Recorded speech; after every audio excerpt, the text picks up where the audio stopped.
السلام علیکم ناظرین، میں ہوں طارق اسماعیل ساگر۔ ناظرین، وقت ٹھہرتا نہیں، گزر جاتا ہے، اچھا یا برا جیسا بھی۔ قوموں پہ بڑے بڑے سخت امتحانات آتے ہیں۔ پاکستان لاکھوں جانوں کی قربانیوں کا حاصل ہے۔ اس لیے جو لوگ پاکستان سے محبت کرتے ہیں وہ اس کی اہمیت کو جان کے کرتے ہیں۔ ہمارے برادر مسلم ممالک کا جو رویہ ہے اس پہ میں کوئی تنقید تو نہیں کرتا، لیکن حال ہی میں دبئی کے حکمرانوں نے محض اپنی ساہوکاری کے لیے اس درندے مودی کو، جس سے دنیا کے ہر فورم سے دہشت گرد، خونی اور قصائی کے خطاب مل چکے ہیں، اپنے ملک کے اعلیٰ ترین سول ایوارڈ سے نوازا ہے۔ یاد رکھنا، آپ 1000 سال کی زندگی لے کر نہیں آئے۔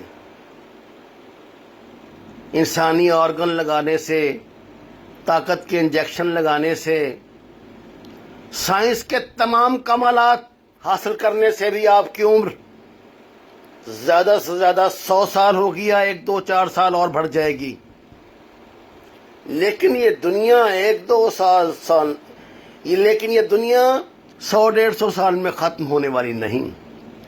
اللہ کی عدالت لگے گی انشاءاللہ، اور آپ سے پوچھا جائے گا کہ جب مقبوضہ کشمیر میں ایک قصائی، ایک درندہ جو برملا اپنی درندگی کا اقرار بھی کرتا ہے، لاکھوں مسلمانوں کے خون سے ہولی کھیل رہا تھا، ہماری ماؤں، بہنوں، بیٹیوں کی عزتیں پامال ہو رہی تھیں، ان کے گھر جلائے جا رہے تھے، صرف اس لیے کہ وہ مسلمان ہیں، صرف اس لیے کہ وہ مسلمان ہیں۔ تو آپ نے ایسا کرنے والے جلاد کو اپنے ملک کے اعلیٰ ترین اعزاز سے نوازا تھا۔ ارے میرے آقا کی عدالت لگے گی تو کیا جواب دو گے؟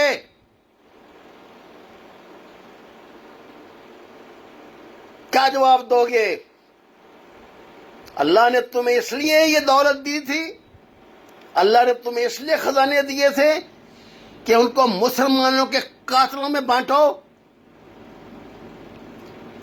انشاءاللہ 1 1.5 سال میں جو بین الاقوامی اشارے مل رہے ہیں، جو لوگ معیشت کو سمجھتے ہیں، یہ منہ کے بل گرے گی، اور تمہاری ساری انویسٹمنٹ اس کے ساتھ ہی غرق ہو جائے گی۔ آج تم جن مصلحتوں کا شکار ہو، آج تمہاری آنکھیں جو کچھ دیکھ کے بند ہوئی ہیں، ہم جانتے ہیں، لیکن ہم اللہ کی رحمت سے نا امید نہیں۔ انشاءاللہ کشمیر آزاد ہوگا، انشاءاللہ اس بھیڑیے کا انجام پوری دنیا دیکھے گی، اور تم بھی دیکھو گے انشاءاللہ۔ وما علینا الا البلاغ۔